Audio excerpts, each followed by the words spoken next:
Mesdames, Messieurs, bonsoir. Bienvenue dans votre émission Ecopole, diffusée chaque mercredi aux environs de 20h15 sur les antennes de Canal King Télévision. Et puis le jeudi bonjour en rediffusion. Mais cette fois-ci, c'est dans la matinée. Je dis merci à vous tous qui nous suivez depuis les États-Unis. Nelly Matingou en Belgique, Michel Mongambo, Serge Yende en France, Aimé Ambong en France. Nous vous saluons, vous tous qui nous appelez en Chine, en Thaïlande, Dubaï, en Afrique du Sud, Walikale. Nous sommes très ravis parce que vous suivez vraiment votre émission Ecopole. Bientôt, émission Ecopole sera aussi diffusée dans les chaînes locaux au niveau de la province. Et bien entendu, c'est pour parler de la République démocratique du Congo. Il est déjà passé ici dans cette émission. Il y a eu beaucoup d'appels. Vous avez réagi concernant l'émission. Lui, il s'appelle Maître Ado Mwanga Ntori. Il est le nouveau secrétaire exécutif national en charge de la jeunesse, sport et loisirs au sein du parti Nouvel Élan du président Adolphe Muzito. Avec lui, nous allons devoir parler de l'actualité. Nous allons aussi parler du parti du Nouvel Élan. Vous avez remarqué sûrement qu'il y aura beaucoup d'actualités avec Maître Ado Mwanga. Maître, un plaisir. Bonne année d'abord. Merci encore une deuxième fois sur ce plateau de Ecopole. Merci, monsieur le journaliste Mario. Bonne année aussi à vous. Je suis très ravi de vous avoir reçu ici pour que nous puissions décortiquer un tout petit peu l'actualité, les enjeux de l'heure. Et je suis là à votre disposition. Vraiment un plaisir de vous avoir. C'est la deuxième fois. La première fois, il y a eu beaucoup de réactions. On espère que beaucoup de téléspectateurs auront les réponses à leurs questions. D'emblée, vous venez d'être nommé secrétaire exécutif national en charge de la jeunesse, sport et loisirs au sein de Nouvel Élan. Quel est le travail que vous allez accomplir dans ce grand parti? Votre travail se résume à quoi en fait? Bien, merci. Le travail qui m'attend par rapport à la fonction qui m'a été attribuée au sein du parti, c'est de pouvoir veiller à la matérialisation et à la mise en œuvre de l'idéologie de notre parti, et puis voir dans quelle mesure nous allons travailler avec la jeunesse. Vous êtes sans ignorer que la jeunesse constitue la base ou le socle du développement d'un État, raison pour laquelle il m'a été revenu de travailler conjointement avec l'idéologie du parti et sous la vision du visionnaire, excusez-moi, avec le pionage, son excellence Adolphe Muzito. Et il a fait confiance à ma personne parce qu'il a compris, il était quasiment nécessaire que cette fonction me revienne en vue de pouvoir vulgariser notre projet et se focaliser beaucoup plus sur les enjeux auxquels on fait face, notamment le prochain scrutin qui va se tenir dans les jours qui suivent.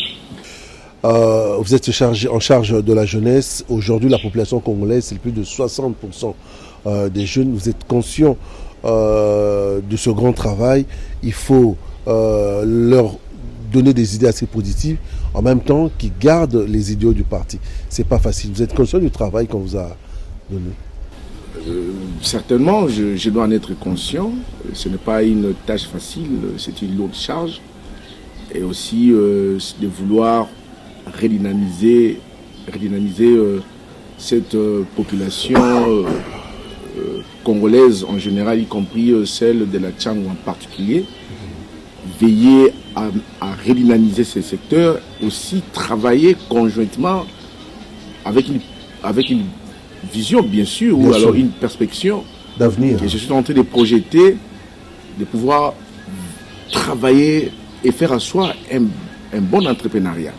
Vous êtes sans ignorer que la jeunesse de Tchangou constitue pratiquement, si nous pouvons tenir compte sur le plan démographique de la densité de la population de Tchangou, il constitue pratiquement 60% de la population quinoise active.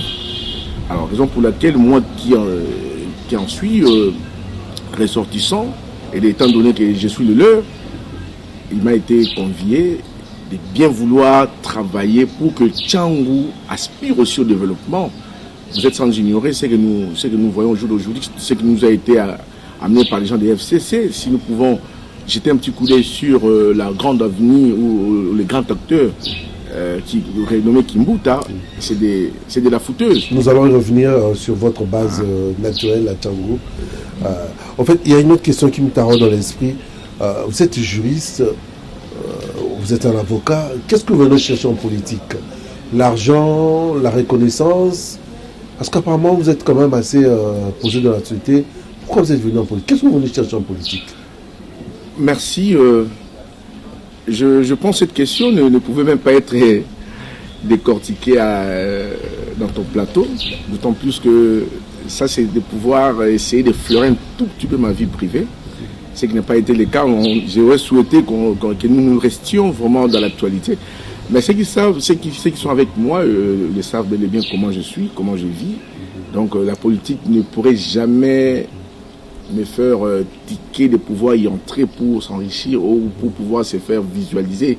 Je suis connu, laissez-moi vous dire, hein, nous sommes de ces gens-là qui posent des actions, qui sont là de façon atypique. Au niveau de nous travaillons, nous sommes connus, nous sommes vraiment des leaders d'opinion, s'il faut que je me permets de pouvoir le dire. Mais le cadre n'est pas vraiment du tout optimal pour pouvoir parler de moi. Okay.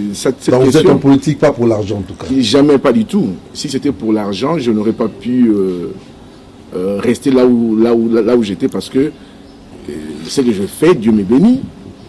Et venir, je suis déjà dans la politique il y a longtemps, c'est pas aujourd'hui. Ce n'est pas pour autant qu'on est on n'est pas ministre, député, qu'on n'est pas dans la politique. Nous travaillons dans la politique, nous sensibilisons les jeunes, mais on est là sans pour autant faire du bruit, prendre des allures ou faire du bruit. C'est ainsi que nous avions constaté qu'à chaque fois où nous restions un tout petit peu calmes, et certaines personnes pensent que nous ne sommes pas actifs, raison pour laquelle... Des novices en politique. Tout à fait. Nous ne sommes pas des parasites non plus, hein. Raison pour laquelle nous avons pris l'option d'être maintenant actifs, être visibles pour que les gens sachent que nous sommes là permanents aussi pour pouvoir apporter notre expertise dans cet édifice qui est notre très cher beau pays, la RDC. Maître Ado Mouangatori, je rappelle que vous êtes secrétaire exécutif national en charge de la jeunesse, sport et loisirs au sein de Nouvel Élan. Vous avez évoqué le cas de la circonscription de Tchangou. Mais apparemment à Tchangou, on ne vous connaît pas. Qui se reconnaît en vous à Tchangou? Vous parlez beaucoup de Tchangou. Les hommes politiques, vous aimeriez apprendre Tchangou. Mais à Tchangou, on ne vous connaît pas, Maître Ado. Ah, hélas, je suis très connu à Tchangou. J'ai fait des investissements à Tchangou. Je suis à Tchangou. Bien sûr, c'est ce qui relève moi-même mon attachement à l'égard de cette population. À Tchangou, je tiens à vous rappeler, j'ai obtenu mon bac. Dans l'examen d'État, en fait. Tout à fait. Au collège Saint-Marc, au quartier 3, Kingasa Nyasuka. À l'époque, c'était encore des instituts, bien sûr. Là où, à l'époque, il y avait le préfet Maman Nzeyango, et puis Kampia, et j'en passe. Ah, c'est des repères que vous me laissez. C'est pour pouvoir vous faire voir que je suis du Tchangou. Et après, je suis allé à l'université. Donc, je suis permanent à Tchangou depuis les années 90 jusqu'à ces jours. Je suis toujours avec cette profession de Tchangou. Je suis du Tchangou. Je suis vraiment, c'est ce que les Kinois disent, moi nandaku. Moi ma bélé, mamé, comme les Kinois aiment souvent le dire. Hein. Donc, sentez-vous à l'aise. La Tchangou, c'est nous. Je peux vous décrire la cartographie de Tchangou. Et les avenirs, à partir de quartier 1 jusqu'à Kimante, Singa, Inga, Fumukento, je maîtrise bien Tchangou, Mapela, Singa, Inga, jusqu'à Mbankana. Je maîtrise bien, je dis bien, je maîtrise bien. Très loin. Je maîtrise, parce que Mbankana fait partie de Kinshasa, beaucoup de gens oublient. Hein. Donc je peux vous donner la cartographie de Tchangou, dans son ensemble. Donc je suis vraiment Tchangou. Je suis Tchangou.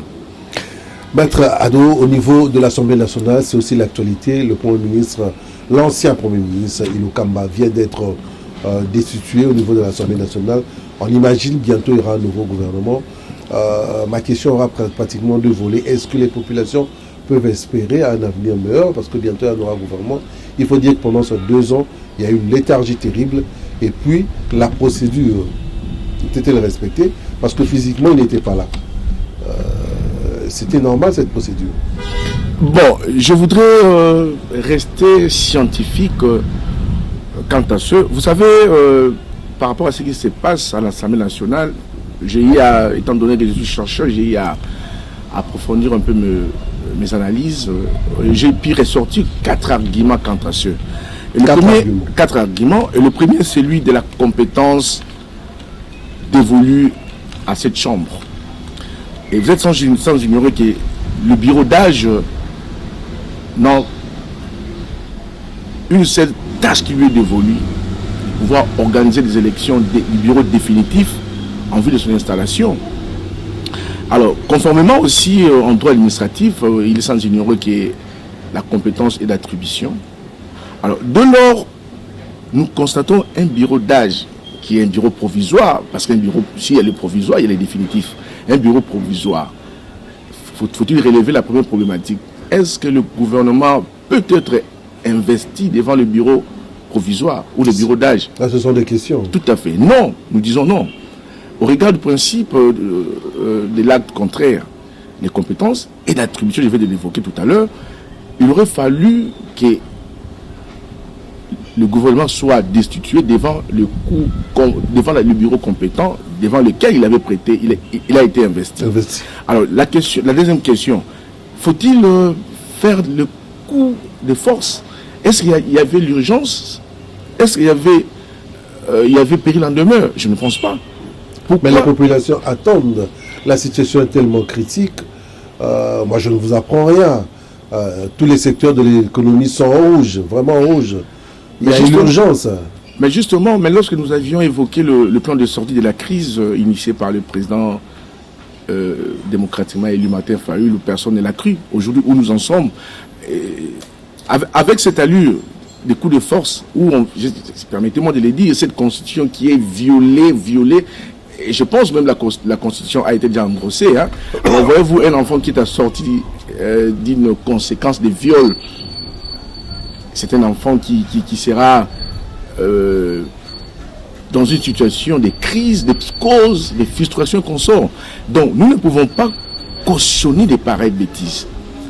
Il n'y avait pas péril en demeure. Pour vous, la procédure était biaisée. La procédure a été viciée ou biaisée, je ne sais pas moi comment le qualifier, mais nous sommes sereins. Il n'aurait pas fallu qu'on aille sur cette voie. La Cour constitutionnelle, lui qui est la juge de la légalité, le tout dernier rempart, qui est chargé de pouvoir trancher en cas de conflit ou en cas de crise persistante, auprès de laquelle on devait se référer, la Cour ne peut pas se prévaloir d'une certaine compétence dont elle n'en a pas. La compétence qui lui est dévolue ressort de la Constitution. Et la Constitution, laissez-moi vous dire, c'est une Bible pour les politiques. Bien sûr, un repère. Tout à fait. Et pour pouvoir bien appliquer la Constitution ou les dispositions constitutionnelles, vous devez avoir de l'éthique. Et dès lors qu'on constate qu'il y a des vices de procédure où on veut faire des coups de force pour pouvoir avoir une majorité ou destituer, le cas échéant, le Premier ministre, mais c'est une aberration. Et nous sommes dans quel état? On doit faire la part des choses. Soit on est dans un état de droit, ou soit, à l'heure actuelle, nous sommes dans un état de police, comme disait Carré de Melbourne. Et c'est ce que nous condamnons. Ça veut dire que c'est pas, vous aspirez à un état de droit, mais vous focalisez dans une procédure qui est à l'encontre d'un état de droit. Vous savez préserver les valeurs, vous êtes vraiment pour les valeurs, vous. Bien entendu, je le suis, non? Je le suis, je ne peux pas faire promouvoir les antivaleurs. Moi, je suis une valeur.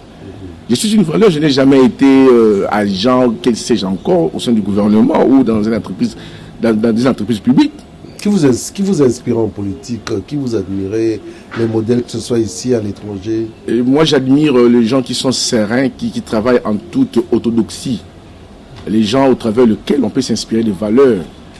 Je pourrais profiter aussi de cette occasion de pouvoir saluer l'illustre mémoire du colonel, le général de brigade, le feu général Jean-Paul Finda. C'est celui qui m'a pu vraiment façonner de manière vraiment méthodique.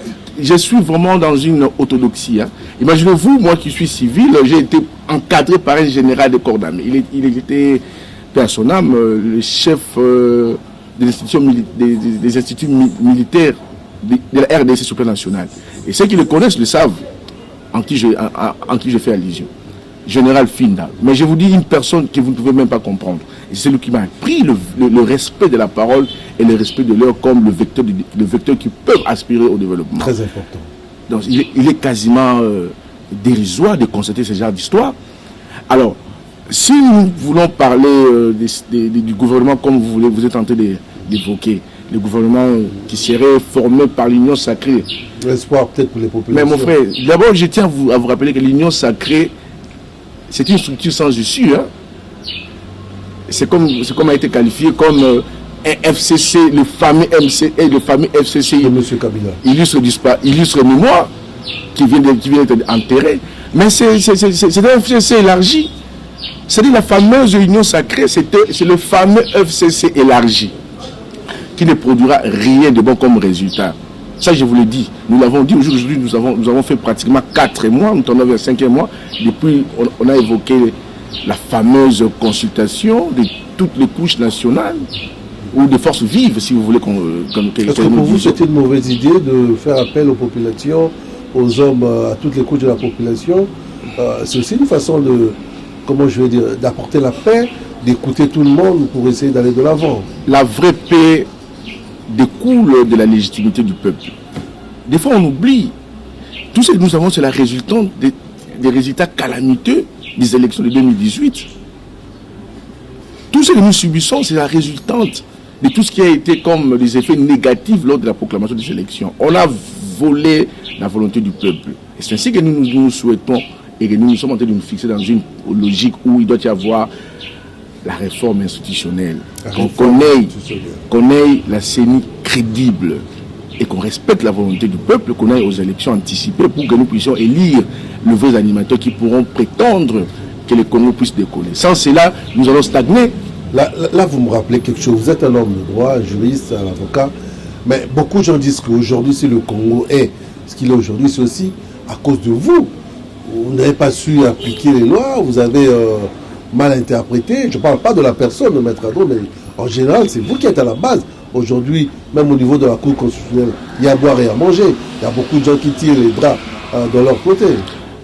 Oui, j'en suis parfaitement d'accord. Vous savez, l'interprétation des dispositions juridiques relève, le prime abord, comme dit le professeur Sambo, de l'éthique. Raison pour laquelle vous avez dit... de l'éthique. De l'éthique. Là, c'est une précision. Tout à fait. C'est-à-dire qu'il faut que les gens comprennent. On peut amasser de l'argent, mais lorsque vous gagnez de l'argent...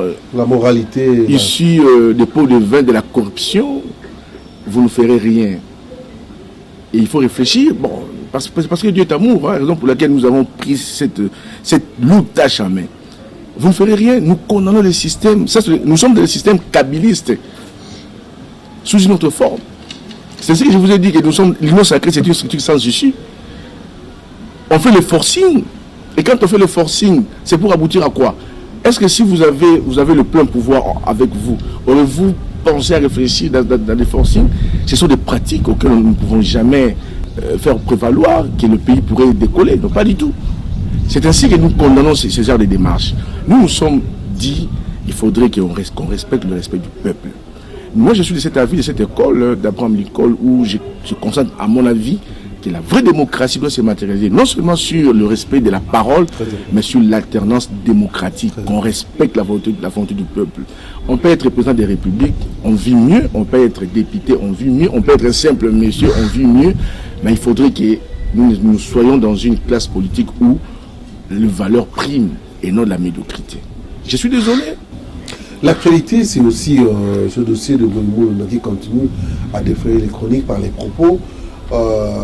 Il était d'abord président de la CENI en 2011. M. Kabila a été réélu. On se rend compte qu'il y a eu vraiment des choses. Aujourd'hui, les langues sont en train de se délier. Il fait des déclarations qui ont mis pratiquement les Congolais mal à l'aise. Il dit qu'il est libre d'avancer ses opinions, liberté d'opinion. Est-ce qu'aujourd'hui, avec la fragilité politique que nous avons, de tels propos peuvent être tolérés juridiquement? On peut s'attendre à quoi? Merci. Je voudrais rentrer un peu en arrière, parce que vous avez évoqué la question relative sur Ngoïmou Lunda, par rapport à ce qui se passe. Je vais l'apprendre, il a été escopé de 3 ans. Mais moi, à mon avis, je ne voudrais pas marteler sur ça. Mais je voudrais rentrer en arrière. Ngoïmou Lunda fut le patron de la CENI qui a organisé les élections de 2011, où on a volé la victoire de M. Tshisekedi pour le compte des Papa Tshisekedi fait paix à son âme, c'est notre papa, nous les respectons beaucoup, au profit de M. Kabila, vous le savez. Et quelles étaient les conséquences qui ont été émaillées de cette tricherie? Kabila a commencé par, entre guillemets, la concertation nationale pour faire le débauchage en vue de croire qu'il pourrait bien asseoir son régime. Bien asseoir sa légitimité. Moi, je parle de son régime, de sa légitimité. La légitimité ne vient que du peuple, parce qu'en son article 4 de la Constitution, la souveraineté ne peut être exercée par le peuple congolais. C'est une disposition constitutionnelle.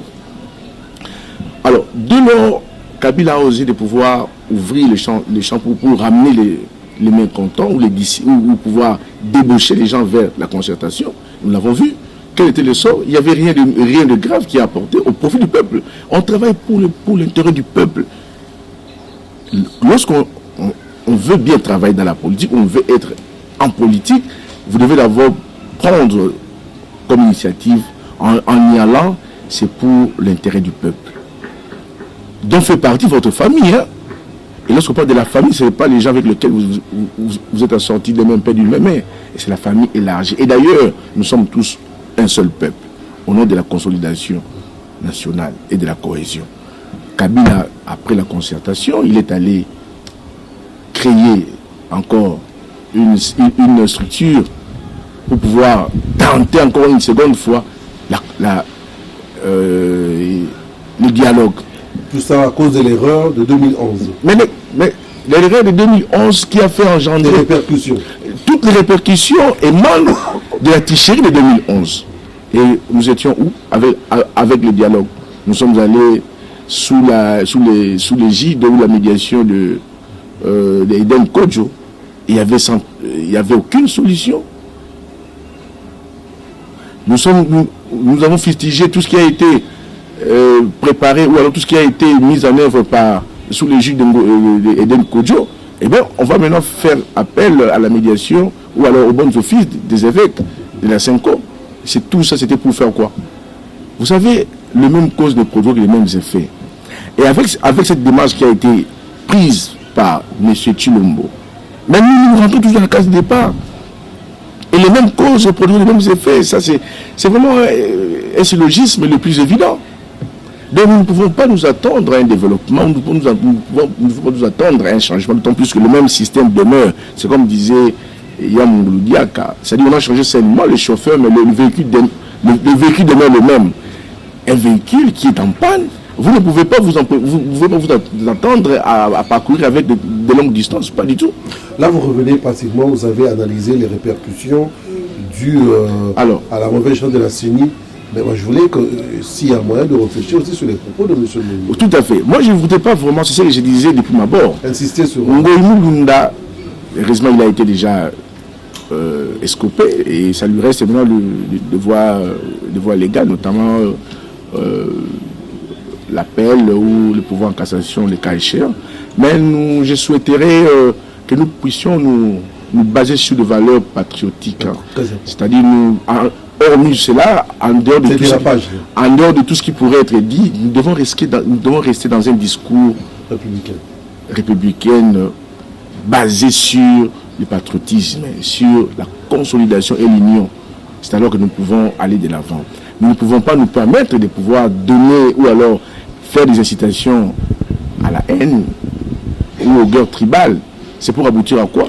Le Congo restera un. Nous ne sommes pas des ennemis, mais nous sommes des adversaires politiques. Donc nous ne pouvons pas nous permettre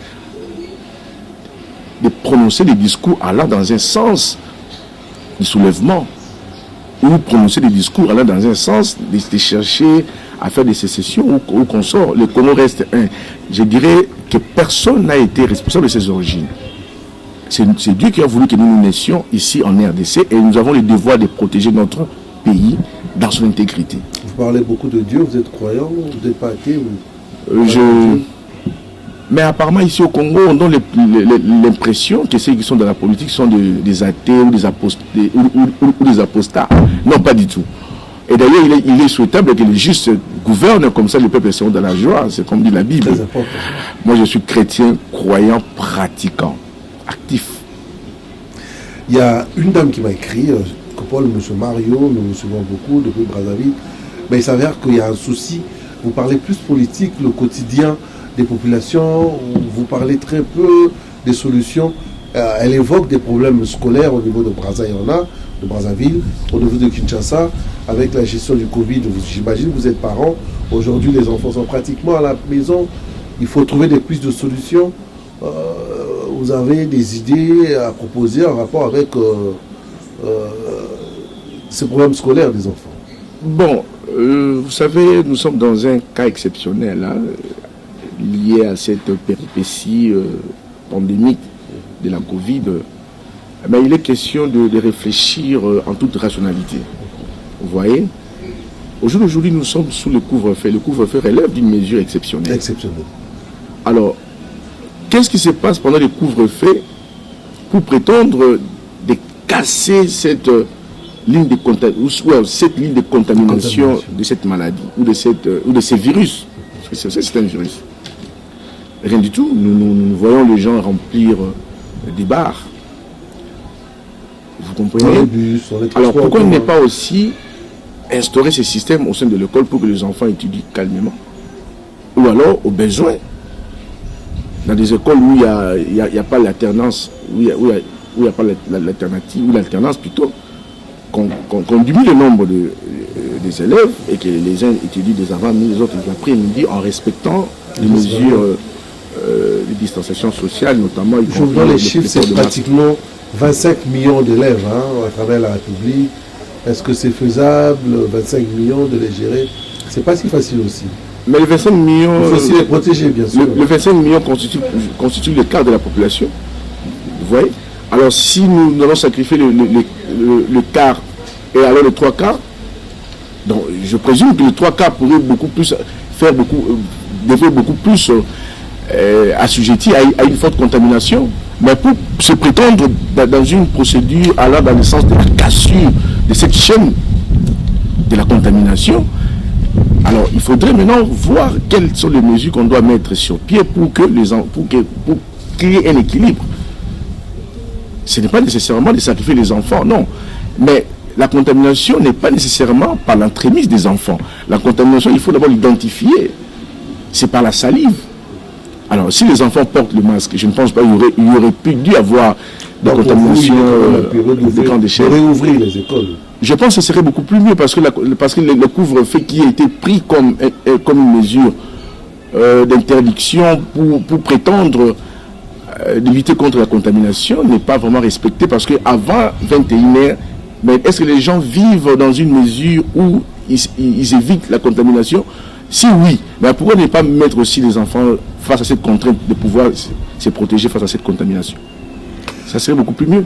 Au début, nous avons évoqué votre circonscription de la Tchangou. Je rappelle que vous êtes le secrétaire exécutif national en charge de la jeunesse, sport et loisirs au sein du gouvernement, parti cher au président Adolphe Mouzitou.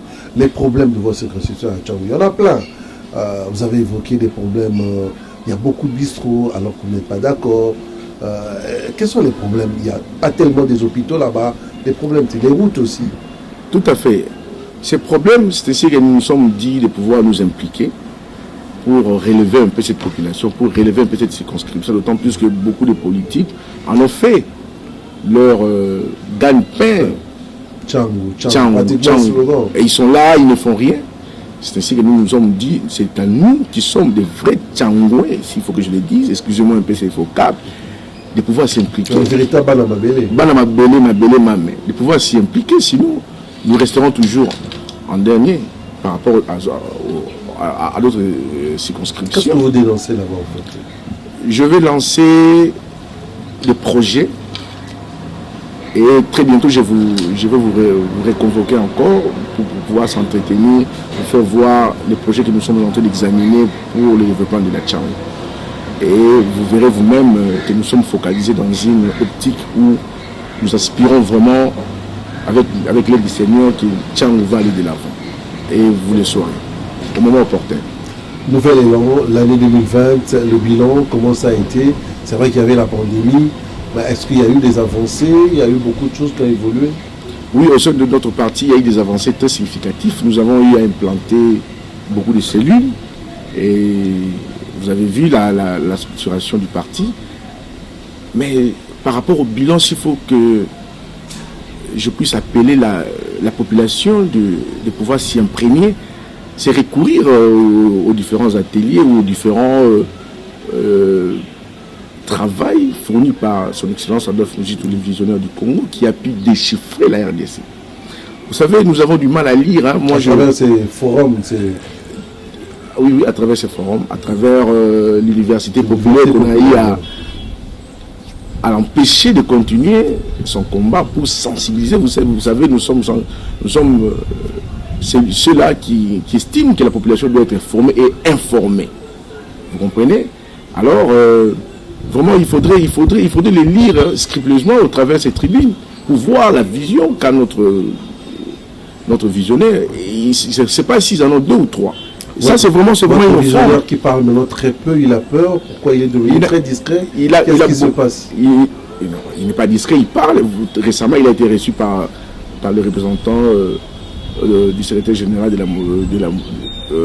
l'ONU, ici, la Moniscope, la dame Serougui.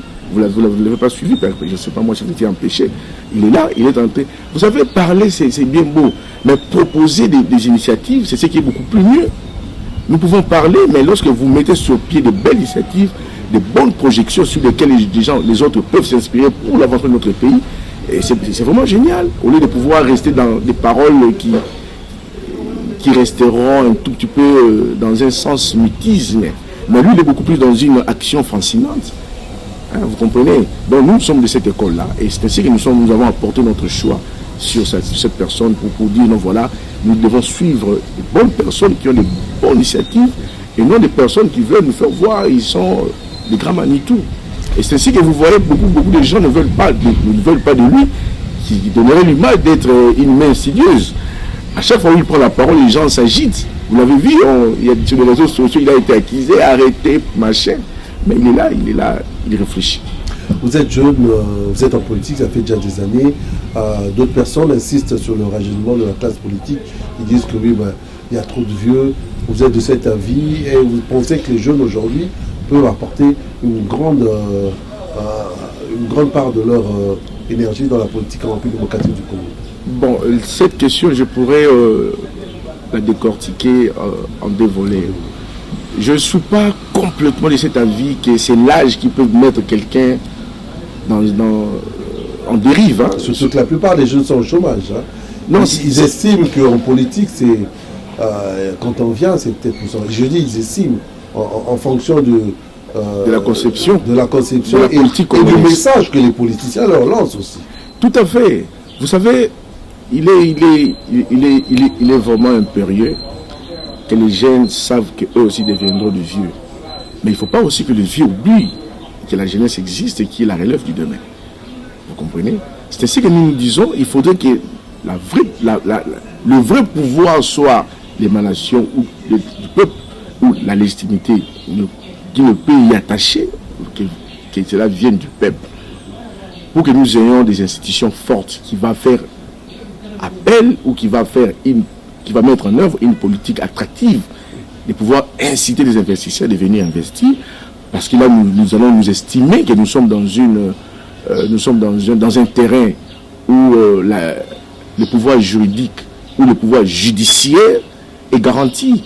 Vous pensez-vous les grands bailleurs de fonds peuvent venir investir dans un terrain où il y a une crise sur le plan judiciaire? Non, je ne pense pas. Lorsqu'il n'y a pas une sécurité juridique et judiciaire, nous ne pouvons pas nous aspirer au développement. Donc ces gens-là qui viendront. Mais les gens, quand ils parlent des investisseurs, des bailleurs de fonds, ce sont des commerçants. Tout commerçant ne vise que le lucre. Et pour que le commerçant vienne investir, il doit se rassurer. Un pays comme le nôtre qui est à haut risque sur le plan judiciaire, avec des pots de vin, vous êtes sans ignorer, avec tout ce qui s'est passé l'année passée, le procès 100 jours, où on démontre la manœuvre ou le mafia au sein du gouvernement. C'est ainsi que je voudrais aussi paraphraser sur ce qui se passe au jour d'aujourd'hui pour pouvoir donner l'image comme si le gouvernement Inkamba en est responsable. Mais écoutez, le Premier ministre, il est le chef du gouvernement qui élabore la politique du gouvernement en étroite collaboration ou en concertation avec le président de la République. Et dès lors que vous accusez le gouvernement qui en est responsable, Vous assumez aussi. Tout à fait. Mais lorsque vous dites cela, mais écoutez, ça donnerait des conséquences très néfastes à l'égard du président de la République qui est le grand de la nation. Combien de conseils des ministres ont été présidés par le président de la République? Et ces derniers doivent répondre vis-à-vis de ceux qui l'ont mandaté. Le président de la République a reçu mandat, c'était mandataire du peuple congolais. Personne n'en parle. Le président de la République a été mandaté par le peuple congolais dans son ensemble. Et il est quasiment normal qu'il revienne auprès de ce peuple-là pour pouvoir lui rendre le bilan au bout. Pendant les 5 ans qui lui a été confié, par rapport à la gestion, est-ce que la gestion a été efficiente ou calamiteuse? Mais non. Donc le président de la République en est aussi responsable, il doit répondre. Et c'est ainsi qu'en 2023, on ne peut jamais confier ou alors apporter un soutien à un président de la République qui a échoué lamentablement jusqu'à ce jour. Rien n'est fait, il n'y a que des pots de vin. Une politique qui est basée sur, je ne sais pas moi, aucun projet. On est dans le tripatriage. Vous avez évoqué l'aspect économique, vous êtes dans le monde des affaires. Est-ce que vous êtes quand même assez sécurisé, vous les hommes d'affaires congolais? Bon, moi je suis avocat, mais j'ai des clients qui vraiment qui déplorent cette situation dans laquelle ils vivent. Hein. Nous avons des clients auprès de qui nous dépendons par rapport aux différentes négociations des abonnements et consorts. Et d'ailleurs, c'est la population pour laquelle nous défendons, au prix de laquelle nous pouvons avoir notamment ce qui doit nous revenir sur base des honoraires et consorts. Mais là, il ne faut même pas en parler. La situation, elle est horrible. Quand vous vous réveillez le matin, vous vous dites quoi? La République démocratique du Congo doit encore beaucoup travailler ou on s'enfonce encore de plus belle dans le truc? La République démocratique du Congo doit se remettre en elle-même, voir ce qu'elle veut, et que la République démocratique du Congo se conscientise, pour dire chacun à sa place, chacun là où il se trouve, de dire non, voilà, un jour je vais répondre devant l'Éternel. Parce que la Bible dit, excusez-moi, c'est très peu de politique parle de la Bible. La Bible dit, moi je parle de chrétiens de façon de la laïcité. Je ne veux pas apporter des jugements parce que cela ne me revient pas. La Bible parle, Dieu lui-même remettra toute œuvre en jugement, soit bien, soit mal. Je crois que c'est Ecclésiaste 12, 15. Adieu à César, à César. Tout à fait. Donc, un jour, nous allons répondre de nos actes et nous devons savoir qu'est-ce que nous avons laissé à notre postérité. C'est l'effrayement ou quoi? Sur base duquel ils peuvent se souvenir de nous et dire voilà, j'ai été le petit-fils de Maché, la petite fille de Maché. De qui que ce soit. Non, c'est ça. Un jour, nous partirons. Comme nous naissons, c'est comme nous mourons. La vie, c'est comme quand on allume la bougie, hein, que vous le vouliez ou pas, la bougie finira toujours par s'éteindre d'elle-même. C'est comme la vie. Vous avez beaucoup de réflexions. Les auteurs qui vous ont inspiré, j'ai remarqué que vous avez beaucoup d'auteurs. Oui, je suis un grand lecteur. Hein. J'ai lu beaucoup. Vous m'avez parlé de Gandhi la fois passée. Oui, tout à fait. Il vous a beaucoup marqué. Et il m'a beaucoup marqué. C'est ainsi qu'aujourd'hui, tous les peuples indiens s'inspirent de lui. Le Mahatma. Oui. Parce que beaucoup de gens parlent Gandhi n'a pas été la fille de Mahatma Gandhi. Okay. C'est la maman de Gandhi qui s'est inspirée des actions qui ont été menées par Mahatma Gandhi. C'est ainsi qu'il a bien voulu que sa fille porte le nom de Gandhi. Donc, moi, je constate, c'est vraiment qui est aussi mon idéal politique, hein, et que la démocratie soit respectée et instaurée dans son effectif, et que personne ne soit divinisé. Ça je voudrais insister sur là, que personne ne soit divinisé. Seul Dieu Tout-Puissant qui doit être divinisé. Nous sommes dans Ecopol, nous sommes arrivés pratiquement à la fin. Vous êtes en train de suivre Maître Ado Mwanga Ntori, secrétaire exécutif national en charge de la jeunesse, sport et loisirs au sein de Nouvel Élan. Nous avons parlé de la République démocratique du Congo, des problèmes au niveau du Parlement, des lois, des textes. Nous avons aussi évoqué des problèmes scolaires, nous avons aussi parlé de son parti politique, nous avons parlé de sa circonscription de la Tchangou. Nous sommes arrivés pratiquement à la fin, le temps court, je sais qu'il y a beaucoup de choses à dire, en peu de mots, vous avez un message à lancer. Ouais, je voudrais lancer un message pathétique ou un message patriotique à toute la population de la RDC dans son ensemble, y compris celle de la Tchangou, faisant partie de ma circonscription électorale en particulier, que je suis déjà là. On va travailler en toute synergie, y compris dans la sérénité. Tous les camarades du parti, en commençant par le visionnaire lui-même, Adolphe Mouzitou. Moi, je l'appelle affectueusement la réserve de la République. Vraiment l'unique à son genre. Merci beaucoup, Maître Ado. Merci à toi, Freddy Takidi. Merci à vous tous qui nous suivez, aux internautes. J'aime bien ma base de Walikale, au niveau de l'Est, où on nous appelle souvent. À Lubumbashi, au Congo central, dans le Bandundu, en Chine, au Japon, Thaïlande, même à Cuba, un Congolais qui nous a appelé depuis la Havane. Nous vous disons merci pour la confiance que vous nous faites. Vous avez suivi, nous avons reçu Maître Ado. Maître, un grand plaisir, vraiment. Nous vous remercions d'être venus dans ce plateau d'Ecopol. Merci beaucoup. Oui, c'est à moi de vous remercier.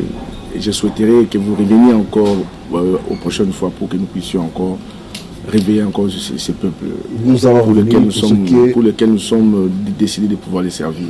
Nous allons revenir pour ce qui est de l'actualité. Allez, la rediffusion, c'est jeudi demain à 11h sur les antennes de Canal King Télévision.